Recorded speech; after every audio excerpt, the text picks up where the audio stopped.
বন্ধুরা, ঠাকুর ঘরে তোমাদের নিয়ে চলে আসলাম। প্রথমে ঠাকুর ঘর পরিদর্শন করে তোমাদেরকে ভিডিওটা দেখাচ্ছি। হ্যাঁ, আমি অনেক দেরি করে ঘুম থেকে উঠে ঠাকুরটা আগে দিয়ে নিলাম, তারপরে অন্য কাজ করছি। বাইরে যাবে সেই সমস্ত সব কাঁচা ধোয়া করে এলাম। কাঁচা ধোয়া করে দেখো রোদের তাপটা কিন্তু ভালো। হ্যাঁ, আমি বারান্দায় সব কিছু মিলে দিই। আমাদের সামনেই বাড়ি হচ্ছে, দেখো এদের কিন্তু প্রখর তেজ, দোষটাকে তোমাদের তুলে ধরছি, দেখো প্রখর তেজ। অনেক জামা কাপড় কাচা হয়েছে। চলে আসলাম তোমাদেরকে রান্নাঘরে, দেখো পেঁয়াজি রান্নাঘরে আসতে হবে হচ্ছে কি, এই আলুগুলো দেখে তোমাদের কী মনে হচ্ছে কী রান্না হবে বলো। আলু ভাজাটা বসিয়ে দিয়েছি। তারপরে দেখো এই পাঁঠার মাংসটাকে আমি ম্যারিনেট করে রেখেছি। জিরার গুঁড়া, হলুদের গুঁড়া, লঙ্কার গুঁড়া, তেল দিয়ে ভালো করে ম্যারিনেট করে রেখেছি। আর এখানে পেস্ট করে রেখেছি হচ্ছে পেঁয়াজ আর রসুনটা। আর এখানে রেখেছি হচ্ছে গোটা গোটা পেঁয়াজ, কয়েকটা রসুন, একটু রসুন, এটা সব দিয়ে দিলে। দেখো আমি আলুটা কিছু হলুদ ছাড়াই ভেজে নিচ্ছি। হ্যাঁ, বাসনগুলো আছে, আমি বাসনগুলো কিন্তু মেজে নিব। মেজে আমি এই বেসিনটাকে ভালো করে পরিষ্কার করে নেব।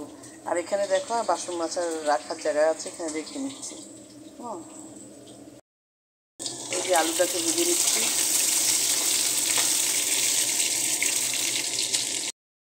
আমাকে যে এখানে ভালোবাসা দেয়, আমি কিন্তু একটা দেরি করে দিলেও কিন্তু প্রত্যেককে আমার ভালোবাসা জানিয়ে যাই। হ্যাঁ, আমি প্রত্যেকের ঘরে গিয়ে তাকে ভালোবাসা জানিয়ে যাই।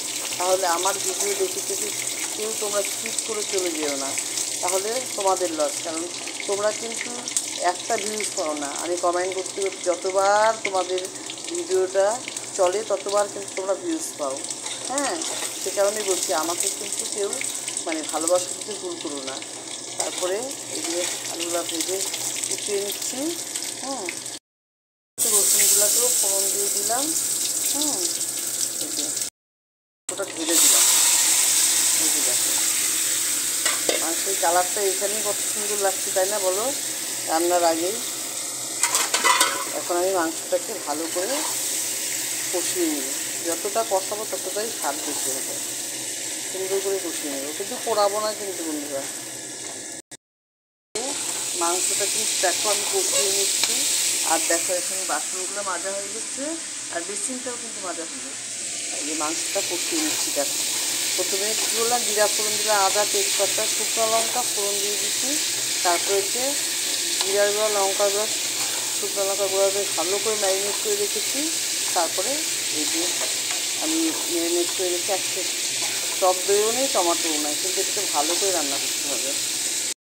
দিয়ে আবার মাংসটাকে কষিয়ে নিচ্ছি। তারপরে এটা কষানো হয়ে গেলে তারপরে দিয়ে দেবো গরম জল। এই যে গরম জল, হ্যাঁ, তারপরে তাহলেই হয়ে যাবে আমাদের সুসিদ্ধ মাংস।